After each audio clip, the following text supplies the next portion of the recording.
Hey everybody, this is Ryan McClanahan with historythroughcards.com. Hope you're all doing very well today. So I came across a really interesting set from 1986, and this set is actually a 33 card set that was put out by Topps, and it was through the Visual Programming Limited of Max Headroom. And if you're my generation, you guys probably know Max Headroom from the TV show Max Headroom from 1986. Actually, it first came out in April 5th of 1985 as a movie, and then Max Headroom got his official TV debut start right after that, and that TV show ended in 1987, as far as I'm aware of. And even if you don't know Max Headroom, I'm pretty sure you've seen what Max Headroom looks like. A reporter, a computer-generated reporter, a TV anchor. I think most TV anchors today are computer-generated. They're certainly bobbling heads as far as I'm concerned, but that's another story for another time. Today, I wanted to kind of dive into Max Headroom a little bit, the TV show, and there's actually something else very interesting about the character as well. And I'm going to talk a little bit about that through another article. Max Headroom is a iconic character from the 1980s and 1990s, and all the way up to today. I didn't actually know that there was a set of Max Headroom cards from the 1980s. So it's 1986. And I was like, what was I doing in 86? So I was collecting Don Russ cards and looking under the bed for aliens or Jeff Goldblum, The Fly. So 86 was not a very good year for me personally, going to see The Fly or aliens or critters for that matter. And yes, it made me very nervous. But this I thought was really cool, and I think you guys are going to find it really interesting. So here we go. This is from the Philadelphia Inquirer, August 3rd, 1986. Max Headroom at the top, More is Less, by David Bianculli. 1 year ago, the most pressing question concerning Max Headroom was, who is Max Headroom? But now that Max has interviewed Sting and Boy George, been interviewed by David Letterman, and starring in the new wave of new wave commercials for Coke, there's a tougher, more pointed question worth asking. Will success spoil Max Headroom? If success goes to Max Headroom's head, it's understandable. There's nowhere else it can go. Max is nothing but a computer-generated, TV-enhanced talking head, which is part of his charm. As he gets more and more successful, it's also part of the problem. First, though, let's address the obligatory "Who is Max Headroom?" query. In time, this is likely to become as superficial as the question, "Who is Michael Jackson?" But because there remains some confusion about how and why Max originated and how he works, it's worth tackling once again. The ugly truth is that Max Headroom originated because Chrysalis Records wanted to find a different way to showcase videos by struggling young musicians, especially those musicians struggling on the Chrysalis label. There evolved the concept of a video host that was himself a video creation, existing only on and in television, a fast-thinking, wisecracking amalgamation of familiar TV hosts. But thank goodness the folks at Chrysalis, chiefly producer Peter Wagg, didn't stop there. Instead, they dreamed up and produced a backstory that dared to explain how, in the very near future, a computer generated image could wind up as a rock video host. The result was a 2 hour telemovie, The Max Headroom Story, that was televised in England in April 1985 to immediate and understandable acclaim. Subscribers to the Cinemax cable service got to see the Max Headroom Story later last year in 4 30-minute installments that made it, in a sense, the year's strangest and most inventive miniseries, part Blade Runner, part Brazil, part Network, part Repo Man. The comedy drama was set 20 minutes into the future, but presented a post apocalyptic world in which giant television networks competed with tiny low rated outlaw broadcast systems. The Max Headroom story begins as the story of Edison Carter, a young, impulsive star reporter photographer for the powerful, popular Network 23. That Big Brotherish network has increased its popularity by the clandestine introduction of blipberts, subliminal messages that transmit commercials at dazzling speed. Carter, portrayed by Matt Frewer, is marked for extermination when he learns by accident that blipberts have an occasional messy side effect. Some people, while watching them, explode. The creator of Blipbirds, a young and futuristic nerd, dispatches two punk thugs to find and kill Carter, and they almost succeed. Trying to escape by motorcycle, Carter drives into the exit barrier of an underground parking garage. The last thing he sees before blacking out are the words on the barrier, Max Headroom 2.3 meters. Carter's body is retrieved and his brainwaves are encoded into the Blipbert inventor's state of the art computer. The plan is to generate a computer image of Edison Carter that can continue to star on Network 23 even though Carter is dead. But two things go wrong. One, Carter isn't dead and he escapes, though after he exposes the Blipbert scandal, nothing more is heard of him. Two, the computerized, incomplete talking head version of Carter is stolen and it winds up in the hands of some outlaw broadcasters who transmit videos from a dilapidated mobile studio. Before long, the Erstad's Edison Carter, who thanks to a faint memory of the real Carter's last image before blacking out, now calls himself Max Headroom, is plugged into the Renegade system, becoming a video host and an immediate smash. In art as in life, Max Headroom's rise to the top is effortless. Max's origins are worth such a detailed account because the Max Headroom story is a brilliant piece of television, and the futuristic world it depicted could easily have supported a successful TV series of its own. However, it was seen as nothing more than the first stage of the rocket launching Max Headroom, and it was jettisoned just as callously.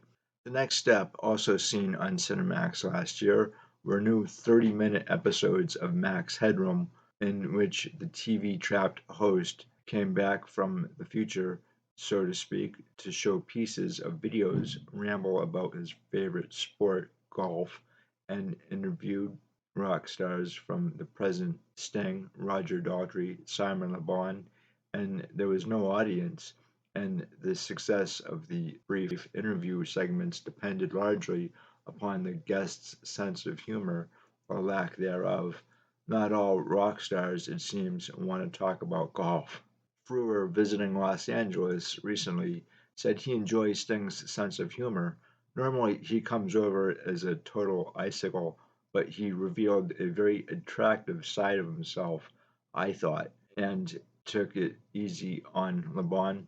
He couldn't defend himself. There's no point in kicking a dog when he's down, but revealed his wish to widen his show's subject when commenting about Boy George. The Boy George interview was fun to do, kind of like playing tennis, Frewer said.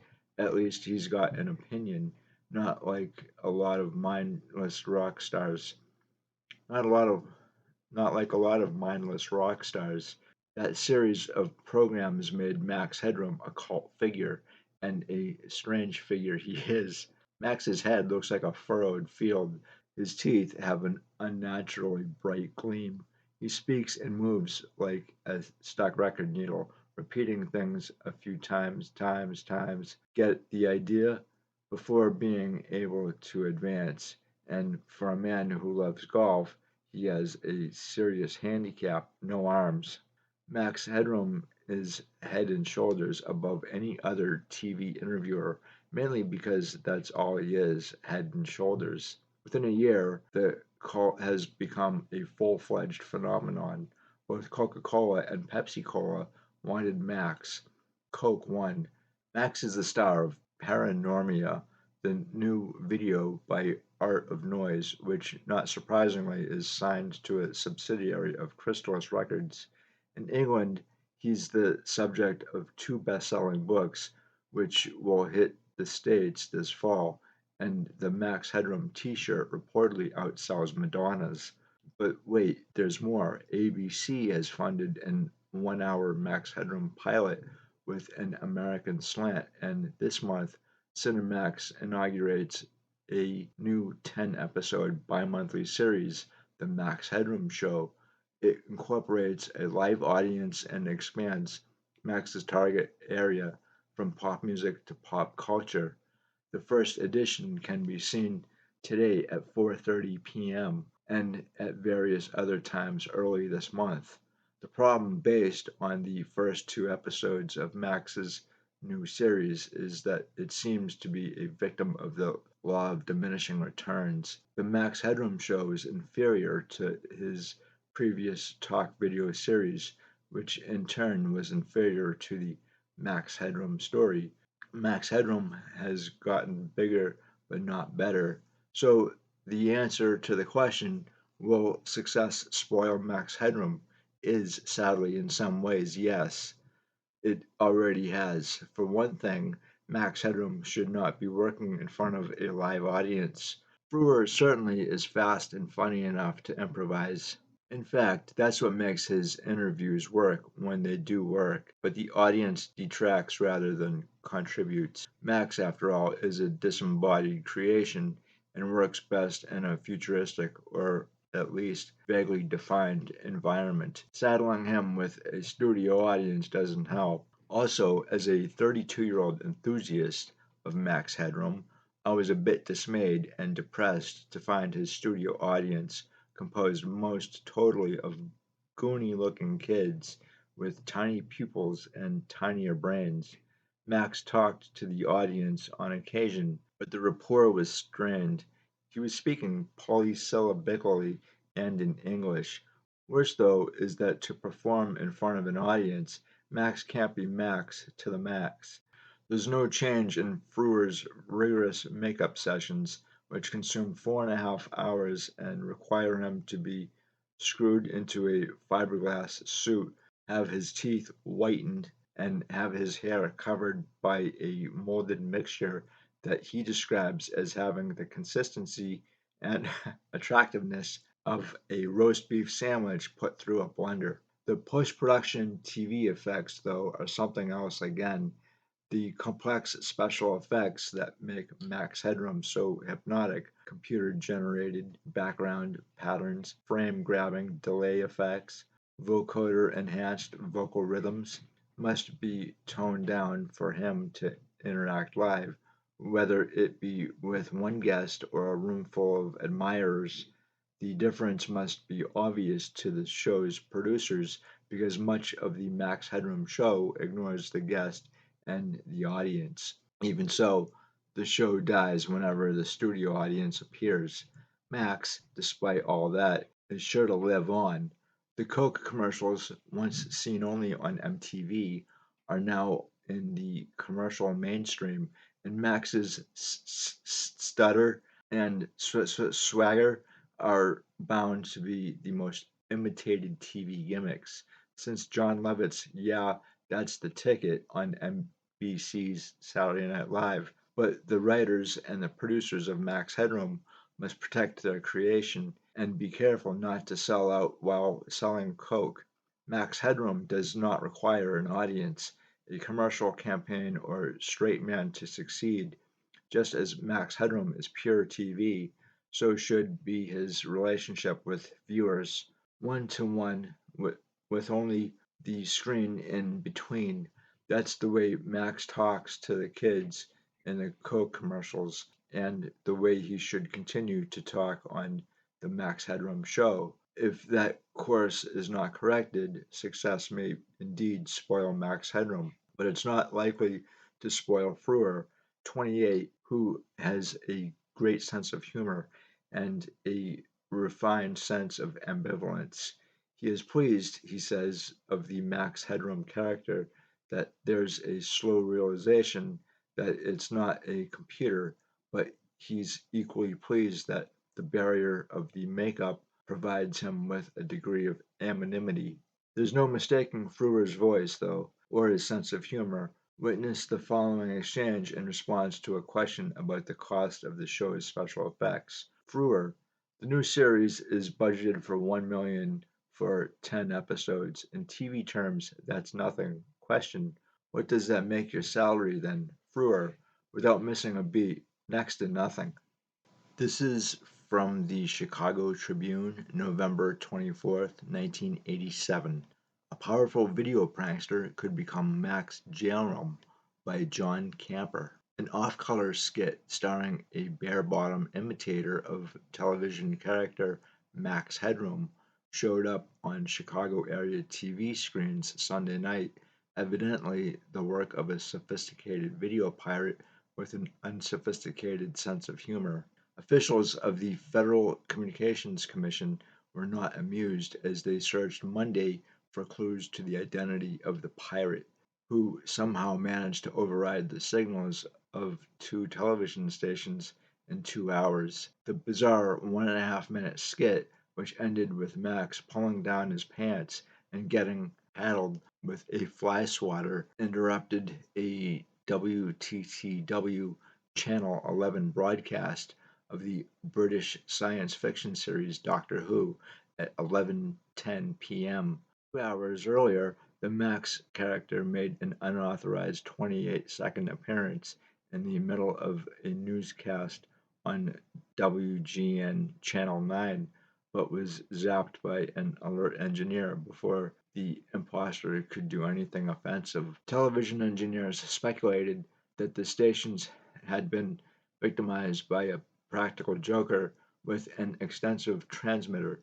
They said it would take extremely high-powered equipment to squeeze out the microwave signals that carry the programs from the station's northwest side studios to downtown skyscrapers, where they are retransmitted to television sets throughout the Chicago area. You need a significant amount of power to do that, said Robert Strutzel, WGN's director of engineering, who was reluctant to discuss the prank in detail for fear of providing a how-to guide for others.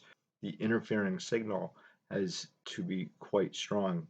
This guy had to have quite a rig, said Larry Inman, chief engineer of Urbana Station, WILL-TV. Transmitters with that much power cost $400,000 to $600,000. Strutzel speculated that the pirate operated from somewhere on the city's north or northwest sides between the two studios and their downtown transmitters. WGN has studios at 2501 West Bradley Place and transmits from the top of the John Hancock Center. WTTW's studios are at 5400 North St. Louis Ave, and its transmitter is at the top of the Sears Tower. The first interruption occurred at 9:14 p.m. during videotaped highlights of the Chicago Bears game on WGN's newscast. A character wearing a Max Headroom mask gyrated for almost half a minute but did not make audible sounds. Strutzel said an engineer quickly changed the frequency of the signal that was transmitting the news show to the Hancock building, thus breaking the lock established by the video pirate. Sports reporter Dan Ron apologized for the interference and continued the sports report. 2 hours later, a Doctor Who episode called Horror of Fang Rock on Channel 11 was interrupted by wobbling black and white lines. Then the character in the Max Headroom mask appeared and swayed back and forth while saying a number of barely audible words. Among the words that could be heard were Chuck Swirly, the name of the WGN sportscaster, TV studio, great newspaper, and But It's Dirty. Max picked up a can of Pepsi Cola. The real Max Headroom advertises Coca Cola and threw it away, then picked up another can and threw it away. He then put on what looked like a glove.